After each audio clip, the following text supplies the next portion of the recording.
Kwedu no mabuja madokachere tauya nadzo dzanyasi kamhau zuwa rochigumi nomwe mumwedzi uno wambudzi. Ndiro zuwa riya gore ra2017 kwai tagoita dzunguso nyika. Rekai tione kuti kupupurika kwedu kuchasvika papi izvezvi. Aiwa taita kukwana mhanduwe, rekai tiringe zvedu zviri munhau dzanyasi. Tiri panyaya ibodziyo chamisa Gubulika akati wakomana bai aiwaba tichazviita ba izvozvo, takavhiringa sonyika tichazvidabapo kare kuti zvibenhuke izvozvo. Abva atoti #National Mistake Day. Pakanyangariwa apo apawo dande mutande wanhu wadokerera mhanduwe wari kufunga nokuyaura, wari kufunga zvese nokuhwadziwa pakare kuti wakomana nambera takatoita zvinhu zvinoita kuti vhiringa kuita kuzvikandira tega mhanduwe imo mugomba rino iyo shumba. Pakanyangariwa, rekai tione kuti zvinoperera papi. Apa vamwe ndipo munoona wari kutoita bau rokuda kubenhutsa guvheya kuti kwai ngatitsigire guvheya abise munangarwa. Aidiwi, vanhu vanofunda abaidi. Asi rekai tione kuti zvinoenda nokupima. Nyaya imwe iri kufadza Luke Tamborinyoka agoti ndiri kunyora bhuku randakupedzesa, bhuku rine chekuita naMorgan Tsvangirai rakatenziwa kuti Morgan Tsvangirai Service and Sacrifice. Inini ndakanyora manzwi ache agoreketa iye panhau dzakasiyana siyana. Kunondini ndaizvinyora. Rekai tigoona mhanduwe kuti zvichasvika papi. Wazhinji watoringa wakati aiwa iri tichatoritenga kuti tiriverenge tega. Rekai tigoona kuti rinenge richiitwa sei, richiita sei, richidini. Tinenge tichikunyepai kana zvaakiitika. Ati areketa kuti richaburika rini. Kuguta reHarare, masangano anomirira vagari vemuHarare anoti Combined Harare Residents Association pokare neHarare Residents Trust wese vari kuti aiwa tiri kufara bano zvino urongwa hwekutekedzwa kwemari hwegore rinouya hwakaparwa nokanzuro yeguta reHarare hwese huri kutsitsirira vanhu zviri kuhwadza. Paribe chatiri kuda kuti chirambe chiitika ipapo. Rekai tione kuti zvichaitika chere kana kuti zvichakoneka chere. Tinoramba takaringa tichikunyepai. Wamunangarwa waendesa vanhu vari kuenda koomirira nyika yeZimbabwe kunyika dziri kunzeku. Ipapa waendesiwa ndiDavid Hamadziripi aendesiwa kuCanada. Isaac Moyo aendesiwa kuUAE. Lovemore Muzemo aendesiwa kuSouth Africa. naPatrick Mutasa aendesiwa kunyika yoCuba. Rekai tigoona kuti zvinenge zvichitekaira sei. Pane zvimwe chere zvawachagoita. Heno ticharamba takaringa ipapo.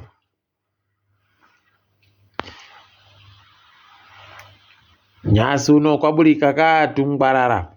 Tempta ari kutempta mhanduwe wakuru chaiwo womakereke wanosvika 10 wachipuwa dzimotika mhanduwe aidiwi. Wapuwa dzimotika 10 dzorudzi rwemaToyota.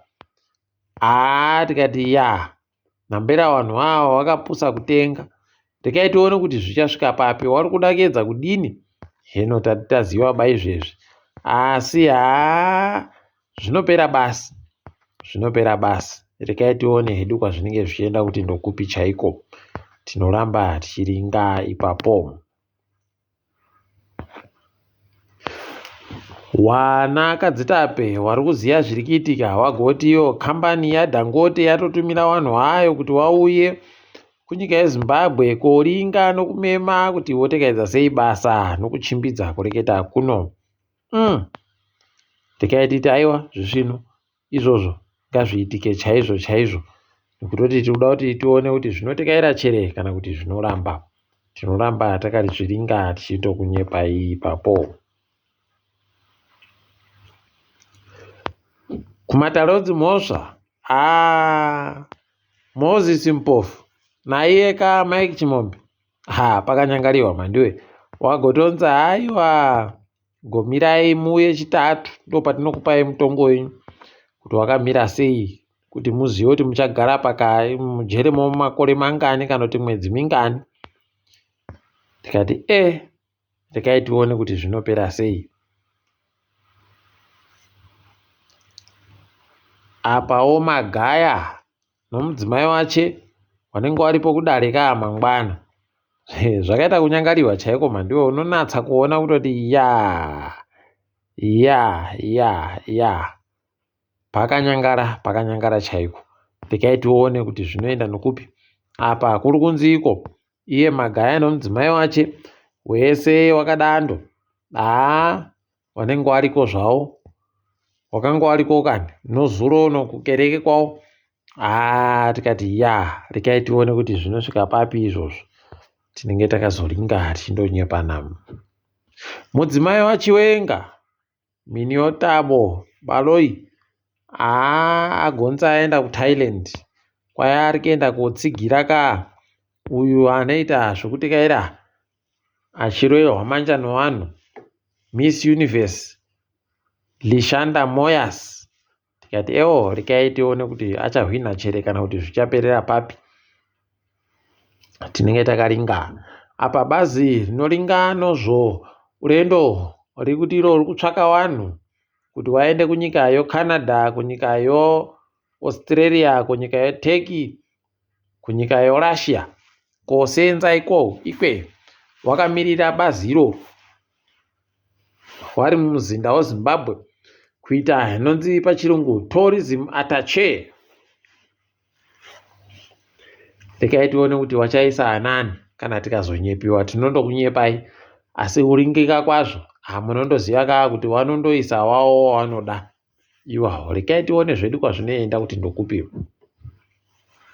Kambani yozvitima yatiyo wakomana gorekai kuramba muchitutira mavhu panjanji dzedu nokutoti tiri kusaya kuti toita sei nokuti zvitima zvinotadza kuzopfuura zvisvinu zvakanaka. Rekai tione ipapa. Wakatoti kupura ndima tinyanyira nokutoti washande wokanzuru chaiwo ndo wari kutoenda koitsa. Mhandiwe. Pakaita kunyangariwa chaiko. Rekai tione hedu kwazvinoenda kuti ndokupi. Asi zvisvino zviri kuitika izvozvo. Kuno vanhu wana wapfa mugwagwa apo bhazi ramunhenzva mhandiwe. Raita kuita manhede chaiwo. Unoita kuona kutoti pakanyangara. Ukaona rarara nomusana bhazi woziva kuti paribe chisvinu. Ipapa vanhu vanosvika 14 watoendesiwa kuzvipatara wakuwara. Kwai bhazi ranga richienda kuCape Town. Zvaitika mugwagwa unobva Masvingo uchienda Beitbridge. Idi pakanyangaritsa. Rekai tione kuti zvinosvika kupi. Wanoringana zvomhuka woZimparks wari kuti iwo wakomana agotirekererai isu tiri becha takaita chakanyangara. Zviri kureketeka kuti kwai shumba dzomuChinhoi kumapako Chinhoi dziya kwai aiwaba ishumba dzitori noutano husvinu ndisu bata konzeresa kuti dzisaye chokudya. Rekai tione mhandiwe nokuti kaona shumba chaiyo yakuratidza kuti yaonda pakanyangara apo. Kambani yoTero 1 yagoti haiwa taita kunadzira dandemutande apu inonzi Tero 1 Connect yokuti munhu ari kwese anokona kuseenzesa achifona. Tikati zvisvinu dai zvatodando. Rekai tione hedu kuti zvinoperera kupi. Toramba tichirova manja chaiwo kutenda. Izvezvi Zimbabwe yazohwinawo wakomana ichitamba nokata yahwina 2 kukabodzi. Wakomana ukaona waita kusadharara pakata. Paribe chizvinu chaicho. Rekai tigare hedu tichiringa kuona kuti wachazopera sei panhau yacho kana waakutamba nezvimwe zvikwata zvisvinu. Toringa dziri kuitika pasi rese. MuSouth Africa wakomana kwai mutambo G20 aiwa wamirira izvezvi wakuruwo kuti aiwa nga wachiuya hawo taakukona kuzviita. Tikati zvisvinu tinenge tichiona kuti zviri kupera sei, nokuti mapurisa ari kuita kugara akaita kuzara munzvimbo dzese mhanduwe. Wotoona kutoti nhambera mapurisa emuSouth Africa akazara kuwanditsa chaiko. Tione zvedu kwazvinoperera kuti zvinonga zviita sei. Apawo mukuru wemasoja womumvura kuSouth Africa mhanduwe agubudika akati kuno vakuru vari kutungamira vari kuita basa rekutengesa nyika, iwawo hokoyo tiri kuuya ikweyo kana mukaramba muchitengesa. Anofanira kudzingiwa basa uyu, nokutoti ndo zvinoita kuti vanhu vazoite zvatakaita zviya 2017. Rekai tione mhanduwe, nokuti paribe chisvino apo. Apawo izvezvi Nigeria iri kurwadziwa kani, wakajiwa mhanduwe no DRC. Tikati pamberi no DRC kubhora wakawaja fani, kuwaja chaiko chokusvino. Apa waifungidzirwa ndo wari kuenda. Kongole yakaita tunonaka chaitwo. Kwaino mapurisa kuNigeria kuno vafundi wadzimai wabvana vanosvika 25 wapambiwa nevanhu vakapakata pfuti kudunhu roKebbi. Wakomana zvinoita kuwadza, zvino zvatifungisa kuchibhoku iya idi pakanyangara chaiko.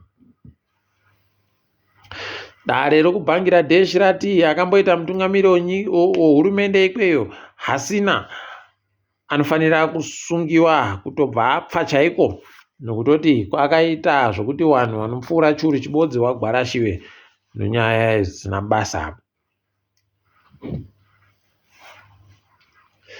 Ipapa kwai nyika yeChina iri kupemberera kuvhuriwa kwomugodhi mukuru pasi rese unochera chicheriwa chosimbi mhanduwe kunyika yeGuinea. Wari kuita tuzvino. Rekai tione kuti zvinosvika papi. Apa wari kunzi ndo wanozvikamu zvinosvika 45, 75% pachirungu. Wabi yedu wakaita kuifungira apa. Rekai tione kuti inonga ichiperera papi, yakaita sei. Tinoramba takandolinga hedu mhanduwe. Tiri papo kwanyasi. Rekai tigumire pano. Ndini wenyu mhanduwe onhau.